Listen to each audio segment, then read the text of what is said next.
안녕하세요.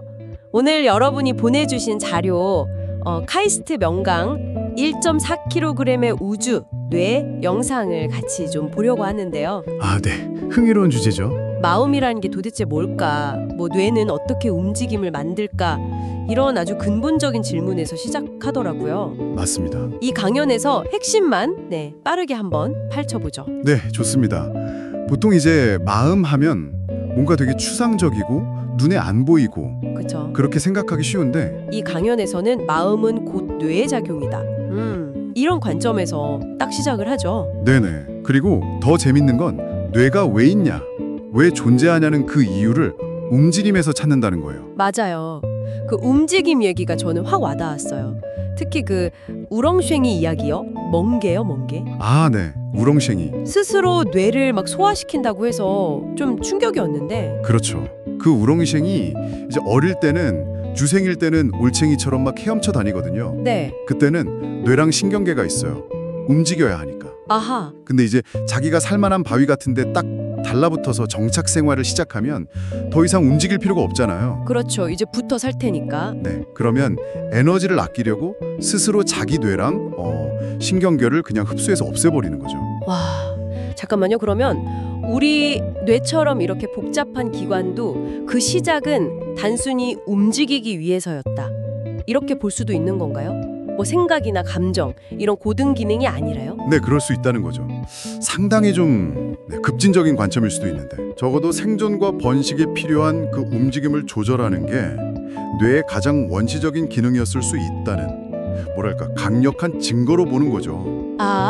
움직이지 않는 생명체는 사실 뇌가 필요 없을 수도 있다. 이런 이야기입니다. 그렇게 보니까 움직임이 정말 대단해 보이네요. 그럼 그 움직임을 만드는 그 하드웨어, 뇌 자체는 어떻게 생겼는지 그 구조 이야기도 좀 궁금해지는데요. 네네. 강연에서 회색질, 백색질 얘기 나왔잖아요. 왜 색깔이 다른 거죠, 그건? 그거요? 아주 간단히 말하면 그 회색질은 신경세포의 몸통 부분이 있죠. 세포체. 네, 몸통. 그 세포체들이 이렇게 모여 있는 곳이고요. 백색질은 그 몸통에서 길게 뻗어나온 전선들. 전문 용어로는 축삭, 엑손이라고 하는데. 전선, 엑손. 네, 그 축삭들이 모여 있는 곳이에요. 근데 이게 왜 하얗냐면 네. 마이엘린이라고 하는 그 지방 성분의 뭐랄까 절연체 같은 게 그 축삭을 막 감싸고 있어요. 여러 겹으로요. 절연체요. 전선 피복 같은 건가 보네요. 정확합니다. 딱 그거예요. 전선 피복처럼 전기가 새지 않게 하고 훨씬 더 빠르게 효율적으로 신호가 전달되게 도와주는 거죠. 그래서 백색질은 하얗고 전선 다발 같은 거군요. 네, 그렇죠. 신호 고속도로라고 보시면 돼요. 근데 여기서 진짜 제가 좀 놀랐던 게 강연에서 뇌에서 저기 발가락 끝까지 신호를 보낼 때요. 신경세포가 딱 2개만 필요하다는 거예요. 네, 맞습니다. 아니 세포막 엄청 작잖아요. 눈에 보이지도 않는데 이게 어떻게 가능한 건가요? 그게 바로 신경세포가 좀 기형적으로 생겼기 때문이에요. 기형적이요? 네, 세포 몸통, 그러니까 세포체 자체는 0.1mm 이 정도로 아주 작아요. 현미경으로 봐야죠. 네. 근데 거기서 뻗어나온 그 축삭이라는 꼬리 있잖아요. 그 전선. 네, 아까 말씀하신 그게 1m 이상, 어떨 때는 그보다 훨씬 더 길어질 수 있다는 거예요? 1m요? 세포 하나에서 나온 꼬리가? 네. 비유하자면 농구공만한 세포 몸통에 머리카락 굵기의 실이 수백 미터, 거의 농구 코트 몇 개의 길이로 연결된 거라고 상상하시면 돼요. 와, 아니 그건 진짜 상상이 잘 안 가는데요. 작은 본사 건물에서 도시 저 끝까지 케이블 하나가 쭉 간다는 느낌인데요. 네, 비슷한 비유죠.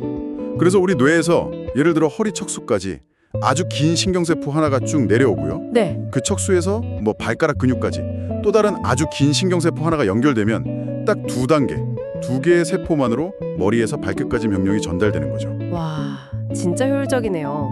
그럼 그 엄청나게 긴 케이블, 그 축삭을 통해서 정모는 구체적으로 어떻게 가는 거예요?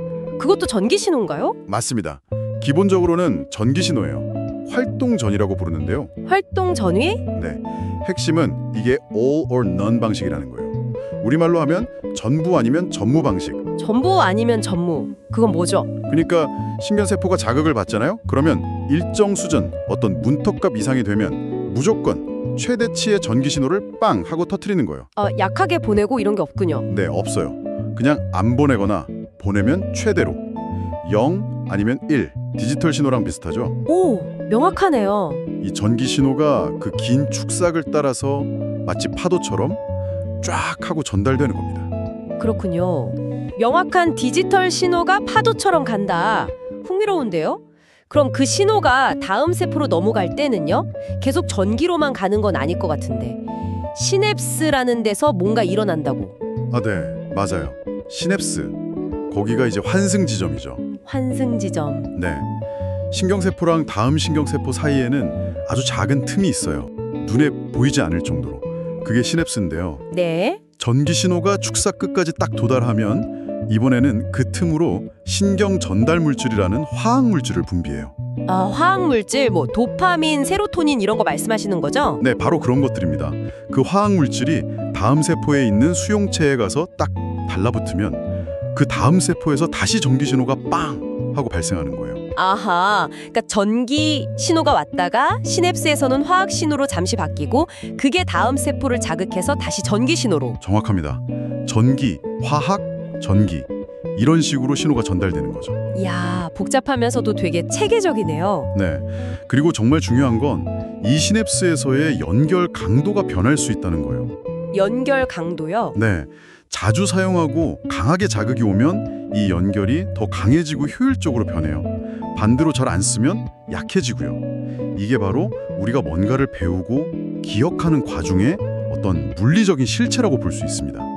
그럼 학습이나 기억이라는 게 결국 이 시냅스가 변하는 거군요. 그렇죠?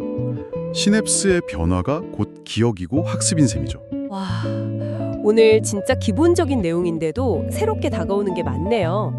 정리해보면 마음은 뇌다라는 관점에서 시작해서 뇌가 어쩌면 움직임 때문에 생겨났을 수도 있다는 그 우렁생이 이야기. 네. 그리고 신경세포가 상상 이상으로 길다는 거. 또 정보 전달은 디지털 같은 전기 신호와 화학 신호를 넘나들면서 이루어진다는 것까지. 네, 아주 기본적인 내용들이지만 뇌를 이해하는 데 정말 중요한 첫걸음들이죠. 네. 그래서 마지막으로 듣고 계신 여러분께 이런 질문을 한번 던져보고 싶어요. 네, 어떤 질문이신가요? 이렇게 보면 뇌는 결국 1.4kg 정도 되는 뭐랄까 물리적이고 전기화학적인 작용을 하는 그냥 물질 덩어리잖아요. 그렇죠. 단백질, 지방, 물 뭐 이런 걸로 이루어진. 네. 근데 어떻게 이 1.4kg짜리 물질 덩어리가 여러분 각자의 생각, 또 감정, 그리고 이 나라고 느끼는 이 주관적인 경험, 의식 같은 걸 만들어낼 수 있는 걸까요? 그게 정말 궁극의 질문이네요. 네. 이 엄청난 질문에 대한 답을 찾아가는 그 여정 자체가 아마 뇌과학의 가장 큰 매력이 아닐까. 저는 그렇게 생각합니다.